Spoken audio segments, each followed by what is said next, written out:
MCQ solve करते हैं, MCQ को सॉल्व करने के टाइम हम वहां पे यूज करेंगे एलिमिनेशन मेथड कि ये वाला है ये नहीं है, इसके बारे में कोई बात नहीं थी, तो उसको करना कैसे वो सीखेंगे। देखो यहाँ पे ना एन लगा हुआ है, एन हम उनके साथ यूज करते हैं जिनके साथ ए ई आई ओ या यू आता है। उससे ना बजट के बारे में बोलना है ना। अब मेरा कीवर्ड ना बजट है, तो सबसे पहले मैंने वो पैराग्राफ ढूंढना है जिसमें बजट के बारे में बताया जाएगा।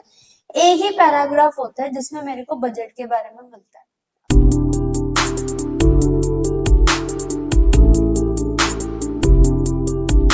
Hello everyone, welcome to our channel. I hope you all are doing good और आप सभी की प्रिपरेशंस बहुत अच्छे से चल रही होंगी। आज की जो ये वीडियो हमारी है स्पेशल +2 स्टूडेंट्स के लिए जिनको रीडिंग कॉम्प्रिहेंशन या फिर अनसीन पैसेज को सॉल्व करने में प्रॉब्लम आती है। इंग्लिश का एग्जाम है, पीछे आपके पास सैंपल पेपर खुला हुआ है। आज हम उसी सैंपल पेपर में से रीडिंग पैसेज को सॉल्व करेंगे कि हमारे पास जो आइल्स की टिप्स हैं, जैसे हमने उसमें स्कीम स्कैन करना है ना, तो हम उनको यूज करके किस तरह से अपना रीडिंग पैसेज सॉल्व करते हैं, आज हम उसको देखेंगे। सबसे पहले तो आपको दिख रहा होगा यहाँ पे रीडिंग पैसेज खुला हुआ है मेरे पास। हम पैसेज 3 सॉल्व करने लगे हैं। पैसेज 3 के बारे में मेरे को यहाँ पे डिस्क्रिप्शन दी हुई है और नीचे मेरे को क्वेश्चन आंसर्स दिए हुए हैं। करना क्या है, बेसिकली प्रॉब्लम यहाँ पे क्या आती है कि स्टूडेंट्स क्या करते हैं, पहले पैराग्राफ रीड करा, फिर अगला पैराग्राफ रीड करा, फिर अगला पैराग्राफ रीड करा। 3-4 पैराग्राफ्स रीड करने के बाद ना पहले क्वेश्चन पढ़ने जाएंगे। जब तक वो क्वेश्चन पढ़ने जाएंगे, हमें पढ़ा तो वहां पे तेज होगा, पढ़ते पढ़ते उनको याद भी नहीं रहेगा कि उन्होंने वहां पे पढ़ा क्या होगा। फिर वापस पीछे आ जाएंगे पढ़ने, फिर पढ़ के आगे चलेंगे, तो करते करते ना उनको बहुत ज्यादा डिफिकल्टी आएगी, टाइम वेस्ट होगा। तो आज हमने वो टाइम कैसे अपना बचाना है, खराब नहीं करना, उसके बारे में सीखेंगे। सबसे पहले तो आपने ना क्वेश्चंस पे आ जाना है। पैसेज ऊपर था, मैं क्वेश्चंस पे आ गई। Based on your understanding answer any 4 of the given questions. Fill in the blank by selecting appropriate option. आपने एक ब्लैंक भरनी है और आपको नीचे ना ऑप्शंस गिवन है। जब भी हम एमसीक्यू सॉल्व करते हैं, एमसीक्यू को सॉल्व करने के टाइम हम वहां पे यूज करेंगे एलिमिनेशन मेथड कि ये वाला है ये नहीं है, इसके बारे में कोई बात नहीं थी, तो उसको करना कैसे वो सीखेंगे। It is important for the education to reach rural areas as it will give an dash to the Indian economy. अब देखो यहाँ पे ना एन लगा हुआ है, एन हम उनके साथ यूज करते हैं जिनके साथ ए ई आई ओ या यू आता है ना। देखो यू भी गिवन है, आई भी गिवन है, ए भी गिवन है। यहाँ पे सी नहीं है, सी है। C is a consonant, C vowels के साथ यूज नहीं होता। इसका मतलब आपने उसी टाइम में ना ये क्वेश्चन आपको दिया हुआ है ना, आपने उसको ना एलिमिनेट कर देना है, क्योंकि ये हमारे वर्ड की डिमांड नहीं है। अब हमारे पास 3 ऑप्शन बचे हुए हैं, अब हमने 3 ऑप्शन करने हैं। कन्वीनियंस के लिए मैंने आपको साथ ही में यहाँ पे नीचे उसका जो पैराग्राफ है वो कॉपी करा हुआ है सेम। अदरवाइज अगर हम ऊपर पैसेज पे भी जाएंगे, ये स्टार्टिंग में ही आपको वहां पे मिल जाएगा। ये हमें किसके बारे में बताने की कोशिश कर रहा है, ये रहा मेरा पैसेज। अगर मैं यहाँ से देखूं, education open up new opportunities to access new information and technology that enables individual to make right decision. It allows children to understand policies, rights, laws in the future. क्या होगा, 65% ऑफ जो population है India की वो rural areas में रहती है। Emphasizing on education, it will boost the overall economy. इससे हमारी जो इकोनॉमी है उसको बूस्ट मिलेगा। Furthermore, it will also help in reducing migration and rural areas to cities. Employment के लिए reduce migration होगी और उनके लिए नई अपॉर्चुनिटीज वहां पे बन जाएंगी। अभी मैंने अपना जो पैराग्राफ है ना, मैंने उसको रीड कर लिया। चलो अब मैं यहाँ क्वेश्चन में जाती हूँ।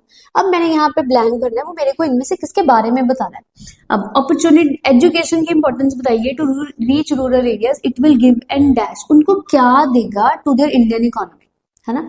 रीड कर लिया है, किसके बारे में बताया नहीं, अपॉर्चुनिटीज के बारे में बताया है ना, कि इंडिविजुअल्स अच्छे से अपने डिसीजन ले लेंगे, है ना। बच्चों को राइट्स और पॉलिसीज के बारे में पता चलेगा। 65% ऑफ जो पॉपुलेशन है वो रूरल एरियाज में रहती है ना। रूरल एजुकेशन पे उसने एम्फेसाइज करा, जिससे एक ओवरऑल इकोनॉमी को बूस्ट मिलेगा।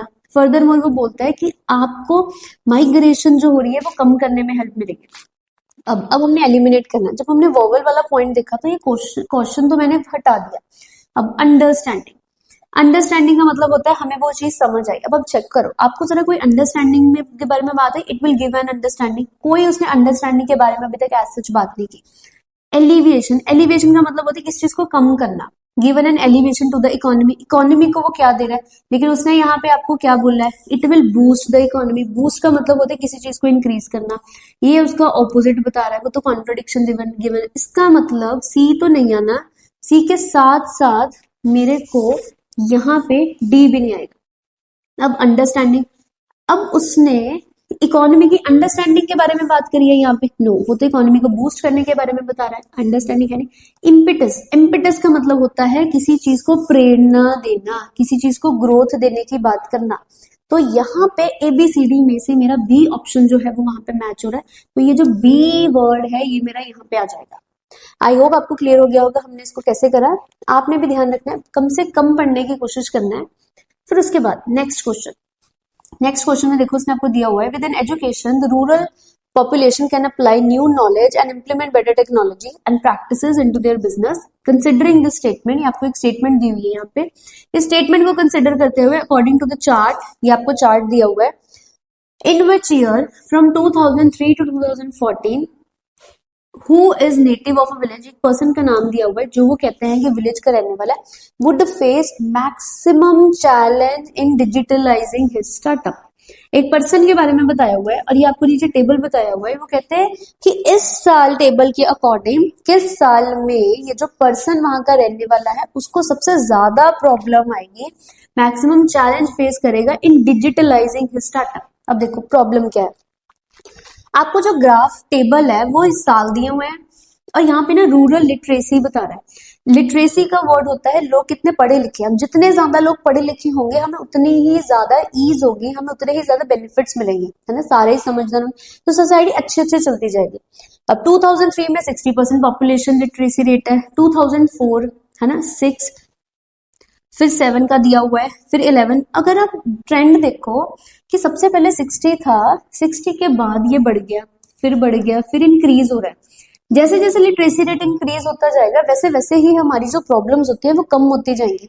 अब सबसे ज्यादा चैलेंजेस, अब सबसे कम चैलेंजेस वो कहाँ फेस करेगा, जहां पे सारे लोग पढ़े लिखे होंगे, है ना, और सबसे ज्यादा चैलेंज वो वहां पे फेस करेगा जहां पे हमारे पास सबसे कम लिटरेसी रेट होगा। तो इसका मतलब उसने पूछा कौन से साल में, इन विच ईयर, कौन से साल में उसको सबसे ज्यादा चैलेंजेस होंगे, उसको चैलेंजेस सबसे ज्यादा आएंगे इन 2003, क्योंकि 2003 का जो लिटरेसी रेट है वो सबसे कम है, बाकी सभी में जो लिटरेसी रेट है वो वहां पे ज्यादा है। आई होप आपको एक बार क्लियर हो गया होगा कि हमने इसको कैसे किया। अब हम अपना नेक्स्ट क्वेश्चन आएंगे, ये टेबल अभी हमने किया, चलो अगला।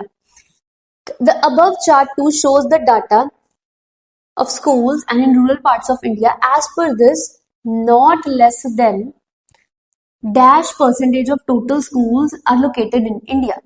इससे कम नहीं होंगे, not less then, not less then मतलब इससे कम नहीं होंगे, मतलब इतने तो जरूर होंगे। अब पॉइंट आपने ध्यान रखना है, थोड़ा सा ये टेबल समझने वाला है। आपको टेबल दिया हुआ है, यहाँ पे ना आपको नंबर दिया हुआ है, नंबर, है ना, पर आपको जो क्वेश्चन की डिमांड है ना, वो आपको क्वेश्चन की जो डिमांड है ना वो आपको पूछ रही है परसेंटेज के ऊपर।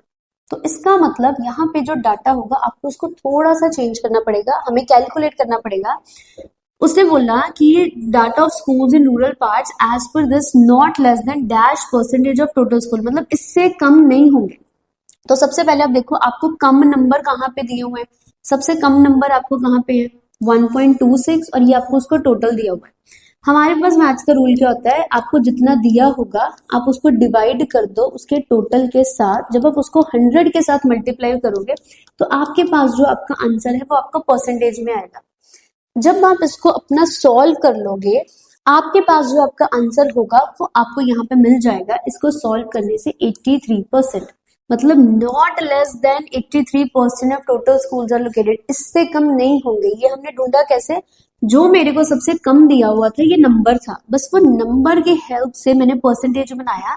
परसेंटेज बनाने के लिए हमेशा जो न्यूमरेटर में हमारी वैल्यू होती है इसके बारे में हमने बताना है, और डिनोमिनेटर जो होता है वो हमेशा हमें टोटल के बारे में बताता है। परसेंटेज निकालनी है तो मैंने मल्टीप्लाई बाय 100 कर दिया, तो मेरे पास मेरी परसेंटेज आ गई। आई होप आपको क्लियर हो गया होगा। ध्यान रखना है नंबर नहीं आप लिख सकते, नंबर की डिमांड नहीं है, उसने पूछा नहीं है। चलो अगला, state a point and support for the given opinion. अब substantial budget should be allocated to rural literacy in India. उसने ना बजट के बारे में बोला, है ना। अब मेरा कीवर्ड ना बजट है, तो सबसे पहले मैंने वो पैराग्राफ ढूंढना है जिसमें बजट के बारे में बताया जाएगा। एक ही पैराग्राफ होता है जिसमें मेरे को बजट के बारे में मिलता है। अब वो बताता है कि बजट जो है उसको क्यों एलोकेट किया गया, substantial budget should be allocated to rural literacy in India. कि बजट जो है वो इसको एलोकेट हुआ है rural literacy in India. Why it is allocated there, हमने उसके बारे में बताना। जब मैंने ये पैरा पढ़ा, मुझे पता लगा कि न्यू अपॉर्चुनिटीज हैं, है ना। इंडिविजुअल राइट डिसीजन बना सकते हैं, बच्चों को राइट और पॉलिसीज के बारे में पता चलेगा। 65% ऑफ जो पॉपुलेशन है वो वहां पे रहती है, इससे हमारी माइग्रेशन रिड्यूस हो जाएगी। तो इसको एलोकेट करने का मोटिव क्या था, यही हम इसमें लिखेंगे कि विद दिस, है ना, it will give a good growth to the economy as migration will be reduced, migration कम हो जाएगी, individual become more informative, they get more information about right decisions, about policies, rights in their future, so that they can also contribute in the growth of the economy. I hope आपको clear हो गया होगा कि हमने ये question कैसे बनाए। आप ने ध्यान रखना है, ज्यादा से ज्यादा आपने कोशिश करना है कि जहां पे आपकी लोकेशन होगी आप वहीं पे उसको पढ़ो और वहां से अपना आंसर मार्क करो। आई होप ये वीडियो आपके लिए इंफॉर्मेटिव होगी, और ऐसी वीडियोस के लिए आप हमारे साथ जरूर जुड़े रहें। Thank you.